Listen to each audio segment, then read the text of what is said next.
Hello, good morning, good afternoon, wherever you are in the world. My name is Laura Chung, and I am the author of How to Manifest. And today is February 19th, 2023, and we are on day 30 of our journey. So 10 more days to go. Excuse me for my appearance, but I was out till 3 a.m. last night. I'm here in Cartagena, Colombia for my cousin's wedding, and the wedding was last night, but I did not want to miss today. So, yes, in the sky, there's a lot of things happening. We're officially in Pisces season. Venus will move into Aries today. Pluto is in its last degrees of Capricorn, and Saturn is at its last degrees of Aquarius. So there's a lot of shifting happening in the sky. And it's pretty on par with what we're going to be going through this week in our last 2 weeks of this journey. Today we're talking about intuition. But before I begin, I'm going to pull a card. Some days I forget, but I remembered this time. And while I'm doing this, please remember to like and subscribe. And if you want to buy my book, those links are down below. It's available on Barnes & Noble's, Amazon, IndieBound, and bookshop.org. It's also available on Kindle and Audible, so you can listen to it as well. And now I hear it's available in the libraries. Okay.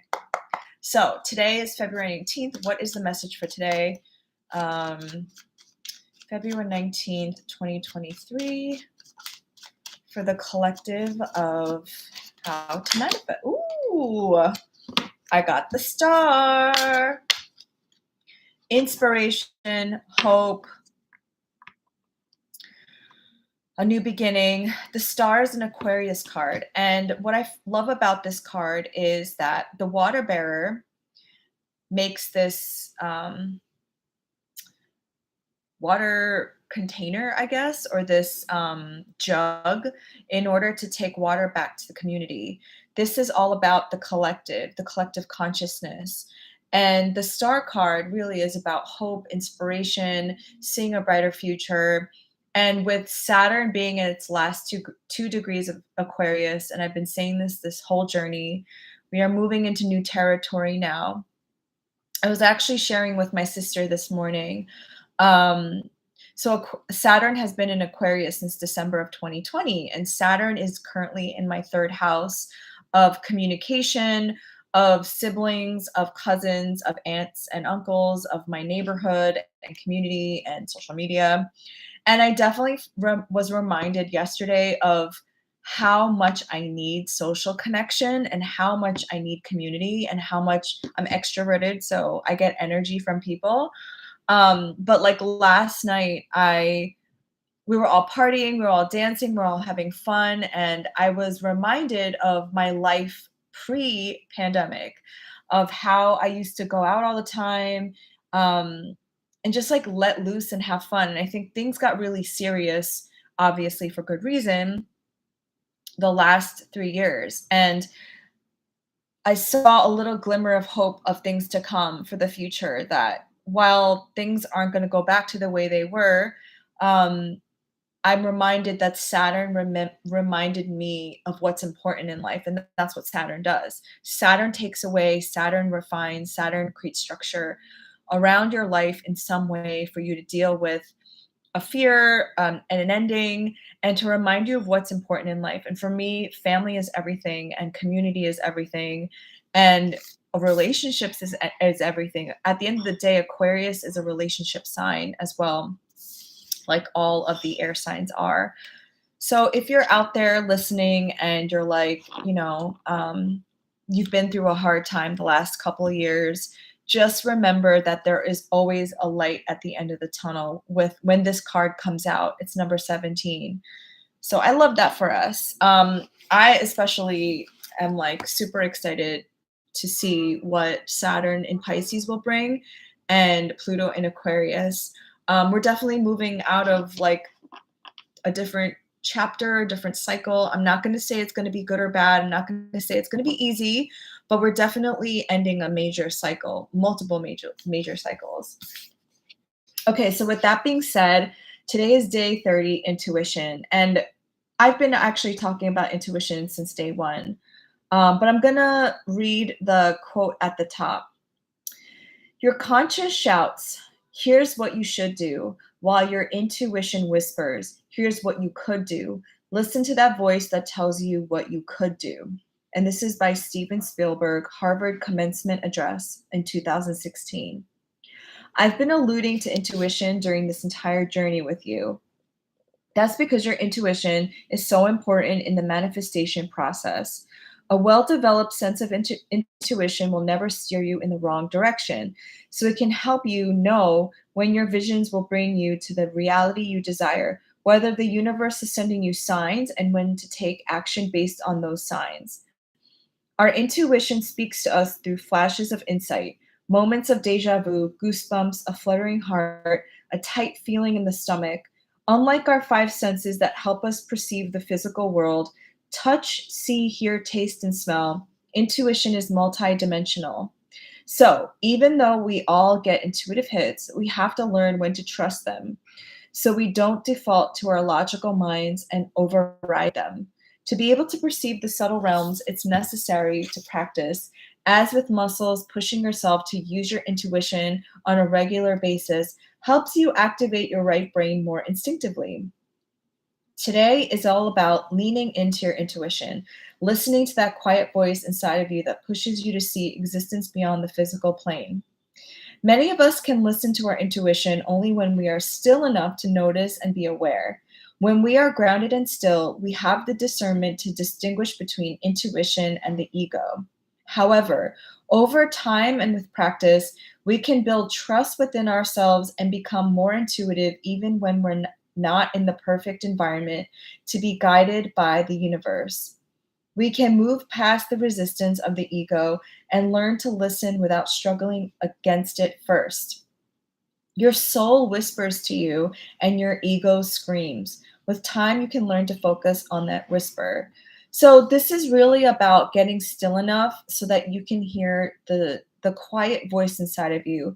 Like I mentioned here in the past paragraph, your ego shouts at you. Your ego will tell you, like, don't do that, or you're not smart enough, you're not pretty enough. But your intuition is very subtle, and that's why this this practice is all about becoming still and taking moments to be in a meditative state. Listening to your intuition will help you to discern when to take action and when to rest. Tuning into your intuition will also help you to know where your energy is. Whether your energy is in the chasing mode or attracting mode. When you launch a desire, when you set an intention, you'll want to be magnetic and not repellent. Remember that when you chase, you push the thing you want farther away from you. Instead, focus your attention on it, but don't become obsessive and fixated. Because your energy will just project your lack of that thing. As like attracts like, the universe will only deliver that which you are. Feel the energy of the thing you want, and you'll see where this is stagnancy and where energy is flowing. Use the practices below to develop your intuitive abilities and learn how to perceive is just as important sense to develop as you move forward in this journey. So there are many ways to identify your intuitive gifts, and I offer some here, and some of them are definitely going to be more profound than others. So the first one that a lot of people know is clairvoyance, which is clair seeing. You can see visions, orbs, auras, things that are beyond the physical realm. Clairaudience is clear hearing. You hear like little whispers, little voices in your head. You get downloads from spirit guides through them speaking to you directly. Then there's claircognizance, which is just knowing. You just know. You don't know how you know, you just know. You have a deep knowing within you. Clairsentience is clear feeling. You feel energy from people and spaces. I know many people who don't consider themselves to be spiritual per se, like, but they can feel like the vibes are off, right? Like you walk into a room and you're like, oh, there's like bad energy here, or this person has bad vibes. Clair alliance is clear smelling. You can smell specific odors that are not physically present to you. I know someone who is a medium and she can communicate with souls who have transitioned to the other side, and she could smell certain things about that person. Clairgustance is clear tasting. You can taste things that are not that you're not currently chewing or eating. So the clear smelling and tasting ones are, I feel like, less. They're a little bit rare, but most people have some level of clairsentience, like you could feel it in your body. So then I have a couple of exercises here for you to develop your intuition based on my training as a Kundalini yoga teacher. The first one is Brahmari Pranayam, which is the hummingbee breath, which we'll do together. And then there's a chant for activating the Ajna chakra, which is the chakra, which is the third eye. And then an asana for the third eye. These are all super easy. And I'm sure if you've ever taken a pranayam class, which is a breathwork class, or an asana class, you've done these before. And then I do have a go deeper exercise, the intuition exercise. If you have the book, you can do that on your own time. But I just wanted to do this one because it's one of my favorites. So it's called, like I said, the Brahmari Pranayam. It's the hummingbee breath. And you just need to sit in a comfortable meditative pose, preferably with your legs crossed on the floor, or if you're sitting up in a chair. Then you're going to close your eyes and relax your whole body. You're going to bring both hands to your face and gently allow the middle and ring fingers to cover your eyes and the index fingers to fall on your brows. Your pinky fingers fall just below your cheekbones and your thumbs press in your ears without inserting into them. So it looks like this. Okay, so your thumbs are in your ears. I hope you can see this. Okay, so it looks like this. And while you're doing that, you bring your awareness to the center of your head, the point between your eyebrows, your ajna or your third eye. You inhale through the nose and you exhale slowly and in a controlled manner, you making a deep, steady humming sound like a bee. And it should last throughout the direction of the exhalation, and do this for at least 2 minutes. So it looks like this.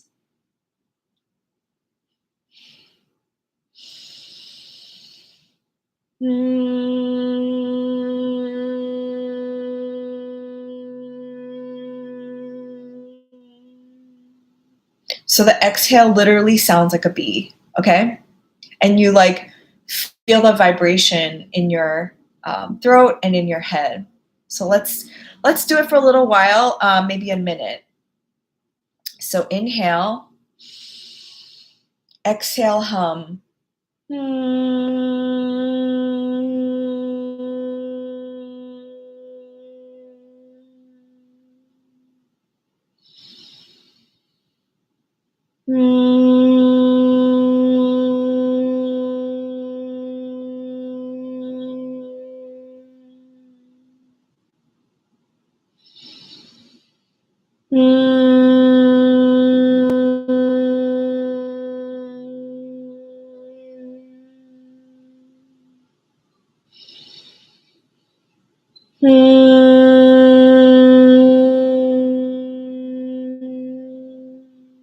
Okay, last one.